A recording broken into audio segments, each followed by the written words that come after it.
Quem sabe ler e quem sabe somar 2 mais 2 não é 5, como a administração americana anterior, entendeu o recado do Oreshnik. Ninguém até agora nem pegou o telefone para dizer aqui, olha, vamos marcar aquele telefonema Trump-Putin. Não, porque eles não têm nada a oferecer. Bom dia!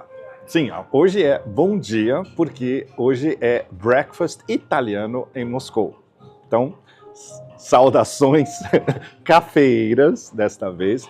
Esta maravilha, eu estou tomando um mocha absolutamente maravilhoso.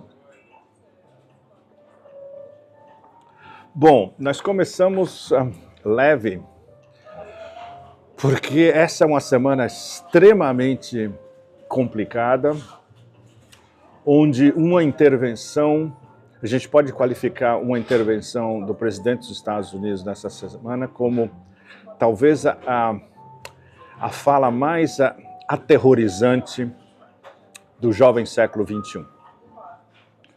Eu queria começar falando sobre essa semana a conferência no Oriente Médio do Valdai Club aqui em Moscou, onde nós vamos entrar imediatamente, mas no meio da conferência, entre os 2 dias da conferência, no começo dessa semana, o presidente dos Estados Unidos simplesmente disse, em poucas palavras, ou normalizou em poucas palavras, um genocídio, uma operação de limpeza étnica e a transformação de Gaza em um enorme projeto imobiliário que muitos de nós estamos chamando de Riviera Trump. Na verdade, ele utilizou o termo Riviera. We have an opportunity to do something that could be phenomenal. And I don't want to be cute, I don't want to be a wise guy, but the Riviera of the Middle East, this could be something that could be so bad, this could be so magnificent. O projeto da grande Israel, Eretz Israel, um Israel sem fronteiras que se expande ao infinito sempre e roubando terras das populações indígenas, seja na Palestina, seja no Líbano, seja na Síria, que está em andamento, totalmente legitimado agora pelo novo presidente dos Estados Unidos, com, evidentemente, um toque do senhor Disco Inferno, como eu o defini e vou continuar usando. Trump é o senhor Disco Inferno, é o DJ da demência absoluta, onde todos têm que dançar segundo essa reformatação do império, ou então o império vai em cima de você. Ele não pronunciou sequer a palavra palestinos. Ou seja, é um projeto imobiliário baseado no genocídio e numa expulsão, numa limpeza étnica, como Israel conduziu a devastação de Gaza até agora. Agora nós vamos passar para o segundo estágio depois desse cessar-fogo.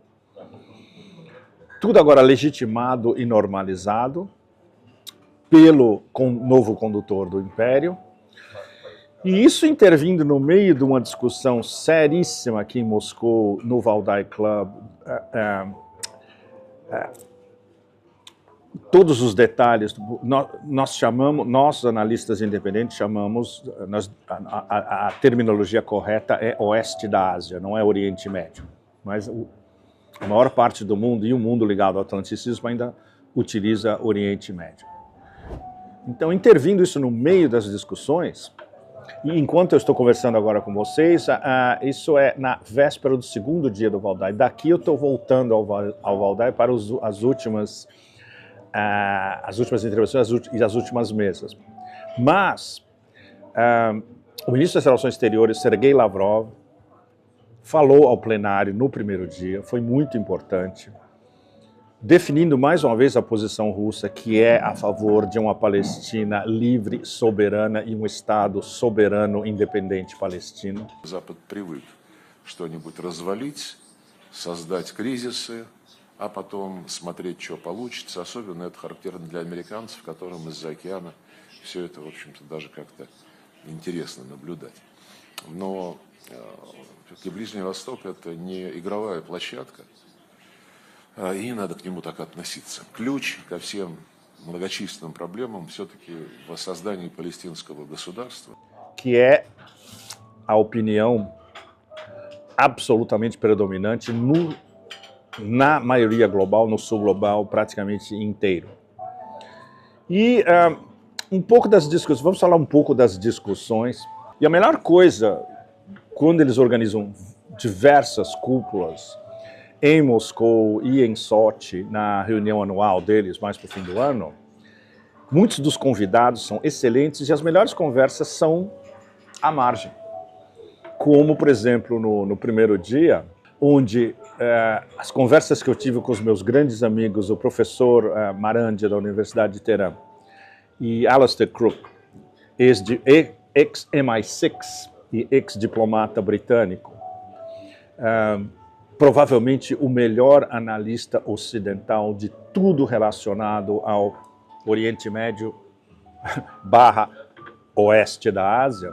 O que a gente conversou à noite, à parte, só entre nós, nossa, isso valeu diversas cúpulas juntas. E teve a primeira cúpula, a primeira mesa, desculpa, foi muito interessante, porque estava o professor Marandi, que fez uma intervenção excelente falando sobre o Irã. O mais interessante que ele falou a respeito do Irã, não só a respeito do Irã, ele definindo o problema principal do oeste da Ásia inteiro, que é a aliança Israel-Estados Unidos, como ela foi demonstrada graficamente para o planeta inteiro no anúncio de Trump da Riviera em Gaza. Ele estava lado a lado de Bibi Netanyahu com bandeiras americanas e bandeiras israelenses no palco. Ou seja, a mensagem não poderia ser mais gráfica. O professor Marandi, a gente conversou muito sobre corredores de comunicação e, mais uma vez, ele enfatizando a importância do corredor internacional norte-sul, que é Rússia, descendo a Rússia, descendo o Cáspio, atravessando o Irã e depois dobrando até chegar a Mumbai, na Índia. Os russos estão investindo, o Estado russo está investindo para acelerar ainda mais a viabilidade do corredor o mais cedo possível. Então, os russos estão investindo no Irã para fechar os trechos que faltam, especialmente de rodovias e ferrovias dentro do Irã, modernização de portos iranianos também, para o corredor funcionar o mais rápido possível. Super, super importante. E tudo isso vai trazer a Índia cada vez mais próxima ao Irã e à Rússia. E muito importante, isso é uma história intra-BRICS. Rússia, Irã e Índia são 3 dos principais BRICS, ao lado da China.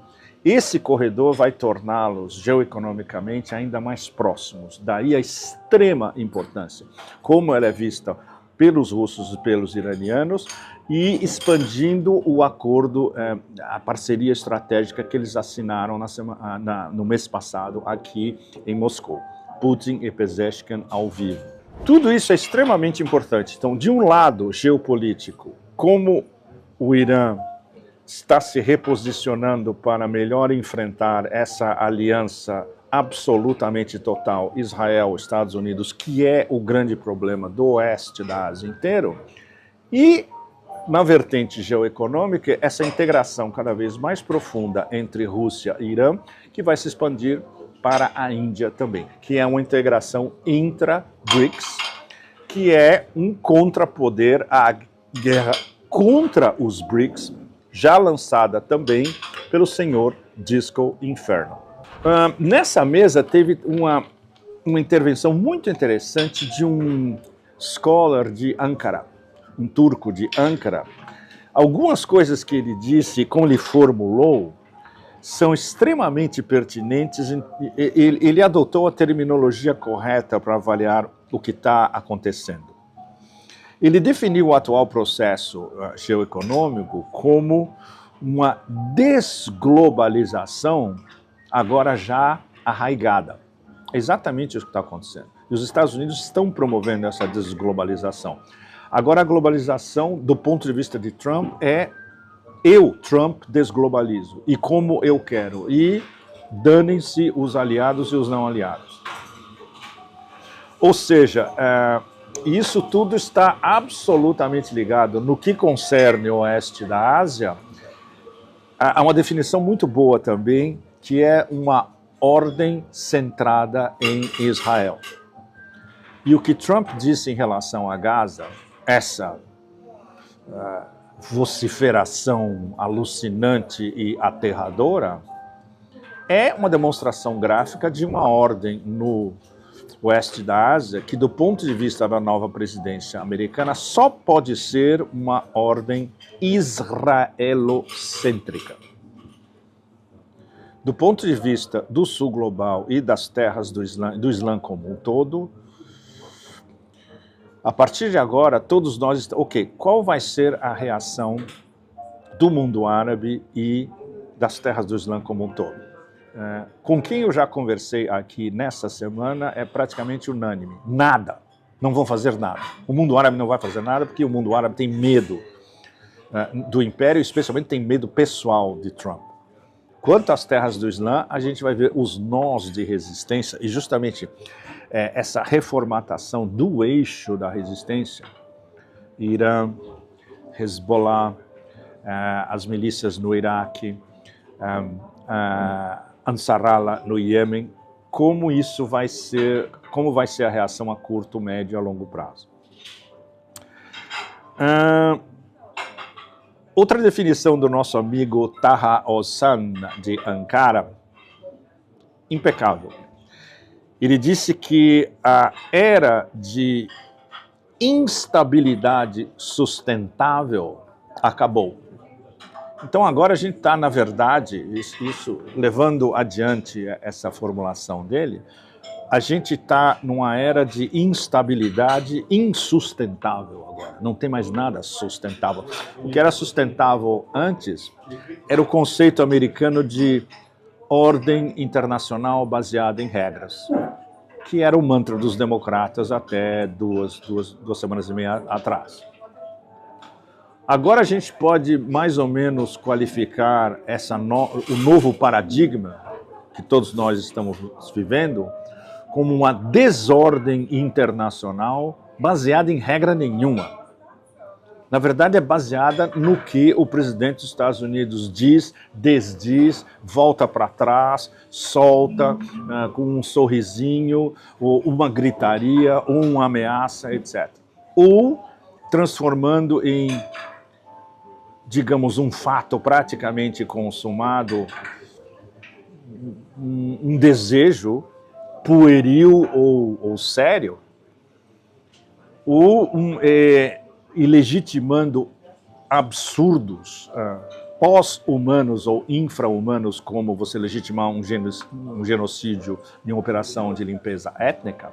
Essa é a nova desordem, entre aspas, internacional, baseadas em regra nenhuma. E o planeta, especialmente a maioria global, e todos nós da maioria global, do sul global e da esfera dos BRICS, agora nós vamos todos ter que nos adaptar a essa desordem, na verdade, totalmente fora de controle. Agora a gente está não mais num estágio de caos controlado, que isso é sempre foi um mantra dos think tanks americanos. Nós vamos sempre manter o caos controlado e nós controlamos o caos. Agora ninguém mais controla o caos. Agora a gente está na era do caos absolutamente descontrolado. Outra noção muito interessante de Taha Ozan, de Ankara, ele falou de câmbio de regime global. Na verdade é isso, essa espécie de golpe de Estado global da nova administração americana é um câmbio de regime global. E essa reformatação, do ponto de vista de Trump 2.0 e de quem ele apontou para estar em volta, com raríssimas exceções, é um império face a face com o seu declínio E a contra-reação do Império é uma reação de um leão encostado na parede, rugindo alto e atacando de todos os lados. Inclusive utilizando mais cedo ou mais tarde um bando de hienas para esse ataque, e essas hienas provavelmente serão hienas vindas de onde? Da Europa. E as hienas principais nos próximos anos vão ser, mais uma vez, os dementes poloneses e os chihuahuas do Báltico. Numa nova reformatação da OTAN, que ainda não foi explicitada por Trump 2.0, na verdade, o desejo primordial dessa nova mudança de regime global encarnada em Trump 2.0 é transformar a longo prazo a União Europeia e a OTAN numa série de Ucrânias, hienas ucranianas como temos hoje, e isso foi formulado muito bem por Elena Panina, do think tank Russtrat em Moscou. Ela escreveu um texto excepcional falando sobre isso, mas que merece umas declinações e umas especificações. Ela falou em 30, a Europa vai se transformar em 30 Ucrânias. Não, a Europa vai se transformar em 5 ou 6 Ucrânias da Europa do Leste, em Ucrânias hienas, anti-Rússia e promovendo uma guerra contra a Rússia que é impossível deles ganharem e que a Rússia pode destruí-los em 20 minutos, com as armas não nucleares que a Rússia já tem, como Oreshnik. Bom, essa intervenção de Trump no meio de uma das discussões mais sérias organizadas no espaço russo pelo Valdai sobre o futuro do oeste da Ásia, ela joga o problema, ela coloca no centro de tudo que está acontecendo no oeste da Ásia o que o professor Marandi corretamente definiu como o problema central, e que é visto por dissidentes e pelas melhores cabeças, as melhores mentes, mas não pelos líderes do mundo árabe, não pela Liga Árabe, não pelas petromonarquias do Golfo, que é essa relação imbricada e, na verdade, totalmente próxima de Israel e Estados Unidos. Como eu quero abrir para as perguntas, como nós prometemos no último Pepe Café, a gente encerra, por enquanto, essa definição do novo paradigma via essa observação alucinante do novo presidente dos Estados Unidos. E vamos passar imediatamente para as perguntas, porque muitas das perguntas estão ligadas. Infelizmente, a gente não pode responder tudo, mas várias das perguntas não respondidas agora, elas vão passar para o próximo. Vai rolar. Na verdade, mais cedo ou mais tarde, eu acho que a gente vai ter que abrir um Pepe Café só para responder perguntas. Por que não? Bom, vamos começar pela primeira. A Arábia Saudita não está amarrada aos Estados Unidos? Sim e não. Sim, pela promessa de MBS de investir 600 bilhões de dólares na economia americana, e Trump disse, por que não, 1 trilhão? E até certo ponto, porque a Arábia Saudita está e não está nos BRICS. Ninguém sabe. E Riyadh não está respondendo se está nos BRICS ou não. Eles estão hedging their bets, que, traduzindo diretamente, eles estão balançando as suas apostas o tempo todo. O que eles podem esperar se peitarem o império e não baixarem o preço do petróleo? Eles estão peitando o império no sentido que a reunião da OPEC Plus, onde os líderes são Arábia Saudita e Rússia, disseram claramente, não vamos baixar o preço do petróleo, vamos inclusive cortar a produção, porque isso já tinha sido decidido antes, isso vai ser nas próximas semanas, o preço do petróleo vai subir e todas essas inconstâncias globais estão levando o preço do petróleo a subir, ou seja, Trump não será capaz de intervir no mercado internacional do petróleo, no mercado internacional de energia. E tudo que ele fala, por exemplo, em relação ao Irã, é ainda mais absurdo, que ele vai, por exemplo, antes Gaza transformada em Riviera, ele disse que ele vai impor sanções generalizadas sobre o Irã e ele quer reduzir as exportações de petróleo do Irã a zero. Assumindo que isso pudesse acontecer e não vai acontecer, o preço do petróleo iria disparar também, com a retirada do petróleo iraniano do mercado. Isso não vai acontecer porque Irã, Rússia, China, Índia e outros clientes de energia iraniana têm como coordenar tudo isso e driblar esse aumento das sanções americanas. Uma pergunta sobre o que eu acho do DeepSeek, do inteligência artificial DeepSeek chinês. Nós vamos fazer um especial sobre tecnofeudalismo, onde eu vou entrar em detalhes falando do mundo tecnofeudal e da disputa entre o tecnofeudalismo de Silicon Valley com o Made in China 2025 chinês, onde se inclui, entre outras coisas, esse avanço extraordinário do DeepSeek, cujo código é baseado, e isso foi dito pelo próprio diretor da DeepSeek, Liang Wenfeng, baseado num código soviético que foi colocado à venda em 1995 e, obviamente, os chineses estudaram o código e viram que tudo que eles queriam já estava presente nesse código russo de 30 anos atrás. Ou seja, a competição não só do DeepSeek, como de outros modelos chineses com o Silicon Valley agora é tácita para não só para Wall Street, mas para o mundo inteiro. E isso é um dos vetores da guerra tecnológica sem fronteiras entre Estados Unidos e China. Como ficará a situação da Tailândia como parceiro não pleno dos BRICS? Muito importante, a Tailândia é partner dos BRICS como a Malásia. A Indonésia é membro pleno. Mas veja bem, os três são as três potências principais da ASEAN, Associação dos Estados do Sudeste da Ásia. Eles vão estar trabalhando cada vez mais próximos, não só dentro da ASEAN, que é o que já acontece, mas dentro dos BRICS. Então, a Tailândia é um dos vetores da potência do Sudeste da Ásia dentro dos BRICS. E isso é enorme. Eu vou estar na Tailândia breve e eu vou poder estar falando de lá para vocês todos, desse extraordinário desenvolvimento geopolítico e geoeconômico do Sudeste da Ásia. Você vê evidências de um ataque nuclear no horizonte? Não. Não porque e aí é um problema sério, porque no espectro do Beltway, como vocês sabem, é Washington, Virgínia e Maryland, é onde fica o grosso do complexo industrial militar americano. Quem sabe ler e quem sabe somar 2 mais 2 não é 5, como a administração americana anterior, entendeu o recado do Oreshnik. E não é só o único sistema que os russos têm que é absolutamente indefensável. Eles estão trabalhando em outros sistemas.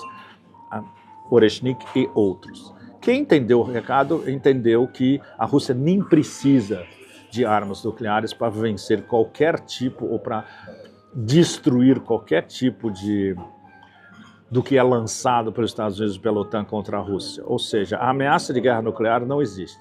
Existe uma ameaça dos dementes de Tel Aviv de tentar provocar uma guerra nuclear que começaria com um ataque americano contra o Irã. Mas isso é uma outra questão extremamente complexa, que envolve não nuclear e nuclear, e essa demência trumpiana de achar que o Irã está trabalhando para uma bomba nuclear. O Ayatollah Khamenei teria que revogar uma fátua de Khomeini e dele mesmo depois, dizendo que uma arma nuclear é anti-islâmica e que o Irã não vai trabalhar para uma arma nuclear. Isso pode mudar eventualmente se o Irã estiver enfrentando uma ameaça existencial vinda da dupla Estados Unidos-Israel. Em que a nova Rota da Seda poderá ser afetada por Trump 2.0? Bom, já existe uma guerra declarada contra os BRICS, e vários são membros das novas Rotas da Seda, contra o Sul global, porque a guerra Trump, que é uma guerra de tarifas, a gente pode definir também como ordem internacional baseada em tarifas, ou desordem internacional baseada em tarifas.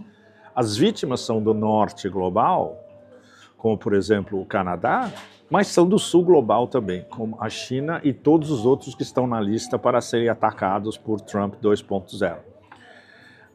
Os chineses continuam, tudo que a China planeja o planejamento é um negócio seríssimo e não é as metas não são desviadas. Os Estados Unidos podem jogar tudo o que for contra as novas rotas da seda, seja onde for, por exemplo, a parceria do Panamá nas novas rotas da seda. Os chineses vão achar uma maneira de contornar tudo isso. Porque as novas rotas da seda são um projeto geoeconômico e geopolítico que é o arcabouço de tudo que a China faz no planeta inteiro. A base é diretamente ligada ao BRI, Belt and Road Initiative, iniciativa Cinturão em Rota, mal traduzido para o português.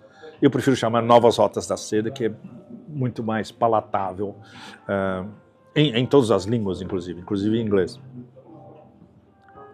Qual a reação do Otanistão e da União Europeia sobre a aproximação da Turquia com os BRICS? Na verdade, nenhuma. Primeiro porque a Turquia não se está aproximando com os BRICS. O que eu conversei, uma das coisas que eu conversei quando eu estive em Istambul antes de vir para cá, super importante, onde os meus interlocutores muito abalizados disseram que Erdogan vai estar sempre jogando entre o Ocidente de um lado e a entrada da Turquia nos BRICS como partner, não como membro pleno. Por enquanto, a Turquia não respondeu ao convite oficial dos BRICS para entrar nos BRICS como partner. Ou seja, a União Europeia e o Otanistão, na verdade, não tem reação nenhuma. Eles sabem que eles não podem perder a Turquia como um parceiro comercial, porque eles dependem do comércio com a Turquia, e vice-versa. Turquia e União Europeia, 40% da balança comercial da Turquia. Existe uma chance dos Estados Unidos se isolarem e empurrarem seus aliados pela influência da China? Bom, isso já está acontecendo. E antes de Trump, inclusive. A influência da China é independente de seja o que for que o império faz, seja qual for a administração. Digamos, a força mestra da China nós somos um grande país do sul global e as nossas relações mais importantes são com o sul global inteiro. Isso não vai mudar. A China tem, evidentemente, uma parceria econômica enorme, comercial enorme com os Estados Unidos, com a União Europeia, vai decrescer com a União Europeia sob pressão dos americanos, mas a China tem um mercado do mundo inteiro, onde eles estão presentes no mundo inteiro e vão continuar cada vez mais fortes. Qual a minha opinião sobre a União Europeia? Bom, vocês sabem, a União Europeia são, geopoliticamente hoje, chihuahuas absolutos. E vão continuar a ser chihuahuas cada vez mais absolutos, gritando cada vez mais chihuahuas. E agora é muito pior, porque para Trump 2.0, tanto a União Europeia quanto a OTAN são detalhes. Não são importantes, não são soberanos, não têm agência, podem ser pisados em cima, por trás, etc. E é exatamente o que Trump vai fazer. E breve vai vir o primeiro pacote de sanções americanas contra a União Europeia. Ou seja, são irrelevantes. Você acha que Trump vai taxar o Brasil? A primeira desculpa e o primeiro pretexto encontrado por Trump 2.0 para taxar o Brasil, não há a menor dúvida, e não só o Brasil, os principais membros dos BRICS, onde o Brasil se inclui, seja qual for o motivo, mais cedo ou mais tarde são taxados, porque nós estamos vivendo justamente agora na desordem internacional baseada em tarifas. E a política externa de Trump 2.0, como está se articulando no momento, é Israel acima de tudo, digamos, ponto número 1, Israel acima de tudo. Ponto número 2, tarifas, tarifas, tarifas. Exatamente. Se a gente acha que vocês estão nos explorando, nós vamos tacar tarifas, e mais tarifas, e mais tarifas. Então, essa é a política externa do momento. E número 3, Em relação aos às potências estratégicas que são capazes de ameaçar, ou não ameaçar, mas acelerar o declínio do império, que são Rússia e China, Trump já não é mais já não grita tão alto. Tanto assim que eles ainda não acharam o que eles vão propor para a Rússia em relação à Ucrânia, o que explica que não houve nenhum, como Peskov, porta-voz do Kremlin, diz praticamente todo dia, ninguém até agora nem pegou o telefone para dizer aqui, olha, vamos marcar aquele telefonema Trump-Putin. Não, porque eles não têm nada a oferecer. É o que a gente chama em jogo, a mão que eles têm na mesa do poker é muito fraca. Eles não têm o que propor, eles não podem arriscar nada. E Trump, como definiu Emmanuel Todd brilhantemente, Trump vai ter que manejar e administrar a derrota americana em relação à Rússia, face a face à Rússia, com o Ocidente jogando tudo contra a Rússia, no solo negro de Novorossiya. O que ele fez? Ele mudou de assunto. Em vez de ele se concentrar, vamos marcar o primeiro telefonema, vamos marcar o primeiro encontro, etc. e tal, ele joga 10% de tarifas em cima da China, e diz, DeepSeek foi um alerta, mas eles não está se endereçando diretamente às duas grandes potências. Ele mudou o tema da narrativa, no que os americanos são, seja quem estiver no poder, são mestres, e ele está atacando o sul global, ele está atacando o norte do global, ele está atacando os aliados, ele está em processo de anexação acelerada de tudo que tiver na frente. Ele obrigou a Ucrânia a entregar as terras raras, que eles não têm, por sinal. 70% das terras raras da Ucrânia pertencem à Rússia agora. Então, essa mudança de narrativa, essa vociferação da desordem internacional baseada em tarifas, é, por enquanto, a política externa de Trump 2.0. Então, fechando, e que está incluído em muitas das perguntas de vocês, essa primeira aproximação das perguntas de vocês, que, na verdade, as perguntas e as respostas, elas todas, é o mesmo rio fluindo, né? O fluxo do rio é o mesmo e os pedregulhos, os cascalhos e as pedras que você encontra no meio do rio, é como se a gente estivesse num caiaque frágil, navegando uma correnteza pesadíssima, com pedras para cima e para o lado, e você tem que ser muito bom no caiaque para você não bater de frente com algumas dessas rochas. Isso somos todos nós, no sul global, navegando essa mudança de paradigma e essa nossa entrada nessa mudança de regime global operada pela nova presidência americana, com resultados que, no momento, nós não conseguimos nem mesmo imaginar o que pode acontecer. Muito obrigado a vocês todos de Moscou. Mais perguntas no próximo. Nós vamos continuar especialmente focados no oeste da Ásia e nessa desordem internacional baseada em tarifas, porque é um dia após o outro. Isso é uma das conversas do Valdai essa semana. Todos os scholars, os acadêmicos falam, bom, a gente não consegue nem, claro, não dá tempo nem de você acompanhar o cotidiano. E a dificuldade para todos nós é você organizar o raciocínio colocando esse choque contra as pedras no grande contexto, praticamente 24 horas, 7 dias por semana. Inscrevam-se no canal, muito obrigado e até a semana que vem, também da Rússia. Tchau, tchau e Pepe Café, hoje é café mesmo. Tchau, tchau, obrigado.